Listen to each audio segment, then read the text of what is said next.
Hello everyone, मैं हूँ वैभव और आज हम लोग चालू करने वाले हैं सेक्शन डी। हमने प्रीवियस ईयर पेपर के जैसे पहले सेक्शन ए, सेक्शन बी और सेक्शन सी कवर कर लिए। इस वीडियो में हम कवर करने वाले हैं उसका last section, that is our section D. Let's start. Okay, तो हमारे पास फर्स्ट क्वेश्चन है, उसमें क्या पूछ रहा है? There is 5 solution A B C D and E. हमारे पास 5 सॉल्यूशन है ए बी सी डी जिनके हमें यूनिवर्सल इंडिकेटर के साथ टेस्ट करके पीएच वैल्यूज दिए हुए, दैट इज 4, 1, 11, 7 एंड 9। अब हमसे पूछा है कि इनमें से न्यूट्रल कौन है। तो हमारा जो न्यूट्रल सॉल्यूशन होता है उसका पीएच कितना होता है? उसका पीएच होता है 7। तो हमारा इसका आंसर न्यूट्रल कौन होगा इसमें? तो डी। नेक्स्ट है, नहीं डी नहीं, न्यूट्रल होगा हमारा, हाँ right, D. Okay, strong alkaline. Strong alkaline means जो ज़्यादा बेसिक है। तो इसमें सबसे ज़्यादा बेसिक क्या, जो जिसका नंबर सबसे बड़ा, दैट इज अराउंड 14 के अराउंड कौन है? सो इधर यहाँ पे सबसे बड़ा 11 है, तो स्ट्रॉन्ग एल्कलाइन में आएगा सी। इसमें कंफ्यूजन हो सकता है कि हम नंबर वाइज देखते जाए A B C D, but हमें चेक करना है क्योंकि यहाँ पे हमें बोला गया कि ए का 4 है, बी 1 है, सी 11, डी 7 और ई 9 है। स्ट्रॉन्ग एसिडिक, इसमें सबसे ज्यादा एसिडिक कौन होगा जिसकी वैल्यू सबसे कम होगी? सो यहाँ पे 1, that is our B. Arrange the pH in the increasing order of their hydrogen ion concentration. Okay, अब हमें क्या करना है? हाइड्रोजन आयन कंसंट्रेशन के हिसाब से इन सबको अरेंज करना है। सो हाइड्रोजन आयन कंसंट्रेशन हमें कैसे पता चलता है? जो जितना ज़्यादा एसिडिक उसके अंदर उतने ज़्यादा हाइड्रोजन आयन का कॉन्सेंट्रेशन। तो जो सबसे ज़्यादा एसिडिक होगा, जैसे हमारा बी, तो उसके अंदर हाइड्रोजन आयन के कॉन्सेंट्रेशन कैसे होंगे? सबसे ज़्यादा। बट हमें कैसे, किस ऑर्डर में इंक्रीज लगाना है? इंक्रीजिंग ऑर्डर, मतलब सबसे कम किस में होगा? जिसका पीएच वैल्यू सबसे ज़्यादा। तो हमारा इसका आंसर बनेगा सी। उससे ज़्यादा फिर हमारा आएगा ई, ई के बाद आएगा हमारा डी, डी के बाद हमारा ए और सबसे लास्ट में हमारा बी। तो ये होगा हमारा order of the H plus ion concentration.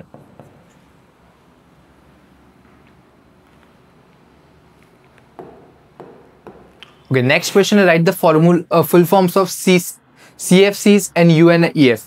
तो CFC का फुल फॉर्म क्या होता है? क्लोरोफ्लोरोकार्बन, और UNEF का United Nation environment programme.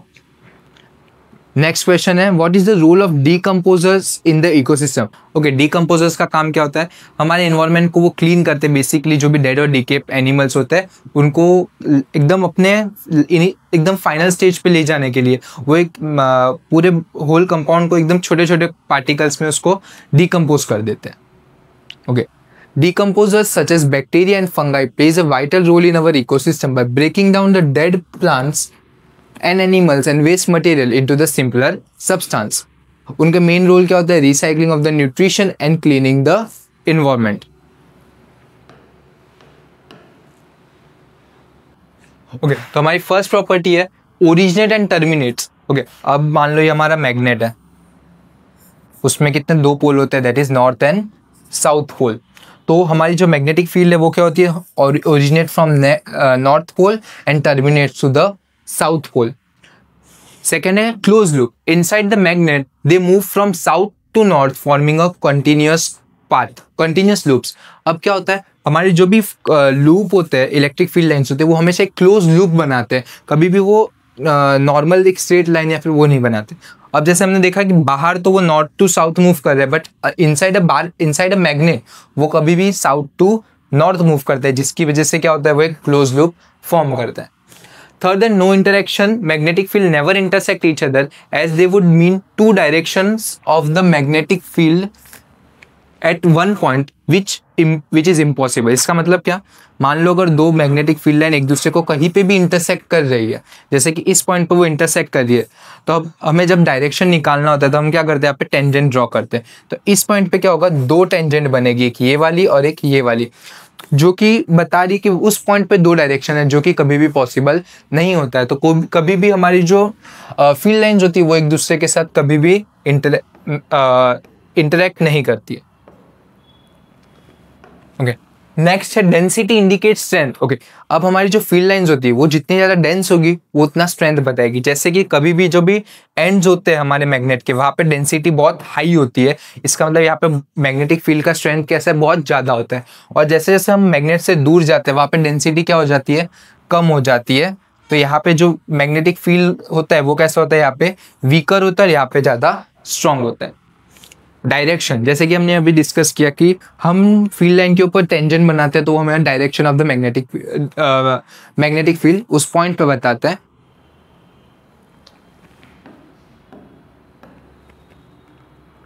Next है when does an electric short circuit occur. अब इलेक्ट्रिक शॉर्ट सर्किट कब होता है? An electric short circuit occurs when the live wire and a neutral wire comes into the direct contact with each other, or when there is a fault in the wiring that allows the current to flow through the low resistance path. As a result, large currents flow through the circuit which cause the overheating sparks or even fire. जब भी हमारी live wire और हमारी जो neutral wire है वो एक दूसरे के कांटेक्ट में आती है, या फिर जो भी हमारा सर्किट है उसमें लो रेजिस्टेंस पाथ से अगर करंट पास करना स्टार्ट कर दे तो उसकी वजह से क्या होता है, शॉर्ट सर्किट होने के चांसेस होते हैं। नेक्स्ट है हमारा explain the near sightednesses and its correction with the help of diagram. तो हमें myopia that is our near sightednesses, जिसमें हमें दूर का दिखाई देना थोड़ा अच्छे से नहीं दिखाई देता, वो क्या होता है? Myopia is the defect of the vision which a person can see nearby objects clearly, but distant objects appears blurred. अब इसमें बहुत सारे बच्चे क्या करते हैं, नियर साइटनेसेस है तो मतलब क्या होगा, पास का दिक्कत नहीं, बट जो नियर साइटनेसेस का मतलब होता है अच्छा, यहाँ पे पास का ऑब्जेक्ट क्लियरली दिखता है बट दूर का ऑब्जेक्ट क्लियरली नहीं दिखता, ब्लरी इमेज दिखती है। कॉज क्या होता है, the eyeball is too long. क्या हो जाता है, हमारी आईबॉल बहुत ज़्यादा लंबी हो जाती है, जिसकी वजह से हमारा जो इमेज फॉर्मेशन है वो हमारी रेटिना के ऊपर अच्छे से नहीं हो पाता है। नेक्स्ट है because of this image distance object form in the front of retina. जो भी लाइट्स आती है ऑब्जेक्ट से वो क्या होती है, रेटिना के आगे आके हमारे इमर्ज आउट होती है, जिसकी वजह से इमेज हमारे रेटिना के ऊपर बनने की जगह उसके आगे बनता है। करेक्शन, तो अब इसे करेक्ट करने के लिए हम क्या करते हैं, myopia is corrected using the concave lens, ताकि लाइट थोड़ी डाइवर्ज हो जाए, जिसकी वजह से हमारा जो फोकस है वो शिफ्ट होकर थोड़ा पीछे की ओर चली जाए। This cause the image of the distance object to be formed on the retina allowing the vision. उसका डायग्राम देख लो, जैसे ये हमारी मायोपिक आई है तो क्या होता है, यहाँ से हमारी ऑब्जेक्ट है, ऑब्जेक्ट से जो भी लाइट आती है वो रेटिना की, ये हमारी नॉर्मल आई है, सॉरी ये नॉर्मल आई है, नॉर्मल ऑब्जेक्ट से जो भी लाइट आती है वो हमारे रेटिना के ऊपर फॉर्म हो रही है। ये हमारी मायोपिक आई है, लाइट आती है बट वो क्या हो रही है, रेटिना की जगह कहाँ फॉर्म हो जा रही है, रेटिना से थोड़े पहले, जिसकी वजह से हमें ऑब्जेक्ट क्लियरली नहीं दिखाई दे रहा। जैसे हमने यहाँ पे कॉन्केव लेंस का यूज किया तो क्या हो रहा है, वो लाइट को डाइवर्ज कर दे रहा है, जिसकी वजह से उसका फोकस शिफ्ट होकर हमारे रेटिना पे आ रहा है। तो ये डायग्राम अच्छे से बनाना। Next, what are the difference between the autotropic and heterotropic nutrition? Okay, autotropic nutrition and heterotropic nutrition दोनों के पहले डेफिनेशन देख लेते हैं। In this mode organism makes their own food from simple substance like carbon dioxide and water, जैसे कि plants करते हैं फोटोसिंथेसिस प्रोसेस, तो वो किस में आता है, ऑटोट्रोपिक न्यूट्रिशन में। हेटेरोट्रोपिक में क्या है, in the mode organism depends on the other organism for their food, जैसे कि हम ह्यूमंस है, एनिमल्स है जो कि प्लांट्स के ऊपर मोस्टली डिपेंड होते हैं अपने फूड के लिए, तो हमारा मोड ऑफ न्यूट्रिशन क्या होता है, हेटेरोट्रोपिक। ये लोग यूजेस सनलाइट्स और chemical energy to prepare food, उसके अगेंस्ट में obtain energy by consuming plants and other animals. Green plants, algae, some bacteria, इसके एग्जांपल में क्या आएगा, green plants, algae and bacteria. इसके एग्जांपल में जैसे हमने डिस्कस किया animal, fungi and most bacteria. इसके एग्जांपल इसमें कौन सी प्रोसेसेस होती है, जैसे फोटोसिंथेसिस, केमोसिंथेसिस। हम हेटेरोट्रोपिक न्यूट्रिशन में कौन सी प्रोसेस होती है, that is ingestion, digestion and absorption. Prepare organic food from the inorganic substance, organic food that is glucose, inorganic substance जैसे सनलाइट हो गया, वाटर हो गया, इन सब से वो एक ऑर्गेनिक कंपाउंड फॉर्म करते हैं।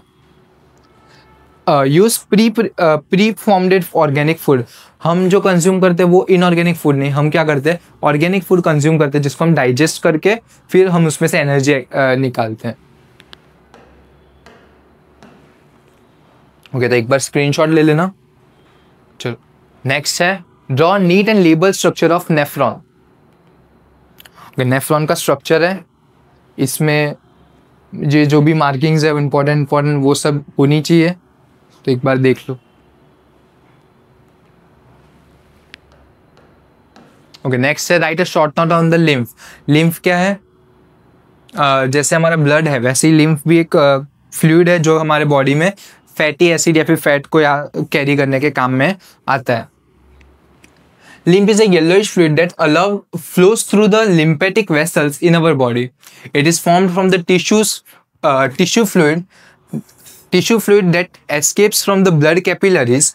Lymph helps in the transportation of the nutrients and oxygen to the cells and carries the waste material back to the blood. Lymph का काम क्या है? वो जो भी tissues fluid है, जो भी blood capillaries है जो escape कर गई है, उसको carry करता है to the blood. It also plays an important role in the defense system as it contains WBC. उसके अंदर WBC प्रेजेंट होता है, तो जब भी हमारे अंदर कोई भी बैक्टीरिया या फिर कोई भी बाहर का ऑर्गेनिजम्स आते हैं तब हम लिम्फ बहुत इंपॉर्टेंट रोल प्ले करता है, WBC कैरी करता है इस वजह से। नेक्स्ट है what are the components of the transport system in highly organised plants, right their function also. Okay, जो भी हाईली ऑर्गेनाइज प्लांट्स होते हैं उसमें दो कंपोनेंट्स होते हैं, that is xylem and phloem. Xylem और फोलम का काम क्या होता है? Function, it transport water and minerals absorb from the roots from the solid to the different parts of the plant. Xylem का काम क्या होता है? जो भी वाटर है या फिर मिनरल्स है जो भी रूट से एब्जॉर्ब करते हैं वो पूरे प्लांट में ट्रांसपोर्ट करने का। और फोलम का काम क्या होता है? Transport food prepared by the leaves during the photosynthesis to all part of the parts plants. Okay, इसका डायरेक्शन मोस्टली क्या होता है? अपवर्ड होता है from roots to the leaves, और इसका both upwards and downwards depending on the plants need. जैसे कि अब रूट्स में जरूरत है तो रूट्स में भेजेगा, और ऊपर स्टेम्स में जरूरत है तो ऊपर स्टेम्स के साइड भी ये भेजेगा। Main component tracheids, vessels, xylem fibre, xylem parenchyma. इसमें sieve tubes, companion cell, phloem fibres and phloem parenchyma.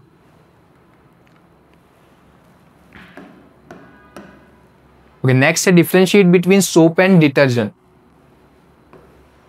Okay, soap made from the natural fats and oils and alkali. Detergent made from the synthetic chemicals. Soap में होता है cleans by forming micelles in the water and works well in the soft water. जो भी हमारे soap होते हैं वो Michel form करते हैं, जैसे हमें पार्टिकल है तो उसके अराउंड पे या पे मिशेल फॉर्म करेंगे, जिसमें एक पार्ट होगा हाइड्रोफोबिक और एक होगा हाइड्रोफिलिक, और ऐसे वो क्लीनिंग करता है। मोस्टली ये किस में यूज होता है? सॉफ्ट वाटर में ज़्यादा यूज करते हैं। इसमें cleans by forming Michels and works well in the both soft and hard water. Forms comes in the hard water. इसके अंदर क्या होता है? जब हार्ड वाटर के अंदर हम यूज करते हैं तो स्कम फॉर्म होता है, जिसकी वजह से इनसॉल्युबल प्रेसिपिटेट फॉर्म होता है, तो फोमिंग नहीं हो पाती है। Does not form scum, work efficiently in hard water, easily biodegradable and eco friendly. Some detergent are non-biodegradable and may cause water pollution because उसमें बहुत ज़्यादा heavy metals present होते हैं, जिसकी वजह से water pollution होता है। इसका यूज़ कहाँ करते हैं हम? Bathing, washing clothes and in soft water. इसका पर्पज में आएगा washing clothes, dish washing, industrial cleaning. Okay, write the name and formula of the functional group of the following compounds. Okay, तो हमारा फर्स्ट कंपाउंड कौन सा है? Propanol. Propane है तो ऑब्वियस बात है 3 कार्बन होगा, और OL है लास्ट में, क्या है? OL, तो कौन सा फंक्शनल ग्रुप होगा? That is OH, that is alcohol functional group. ये है हमारा प्रोपेनॉन। प्रोपेनॉन है तो हमारा फंक्शनल ग्रुप कौन सा होगा? CO, that is carboxylic acid. कौन सा होता है? एल्डिहाइड।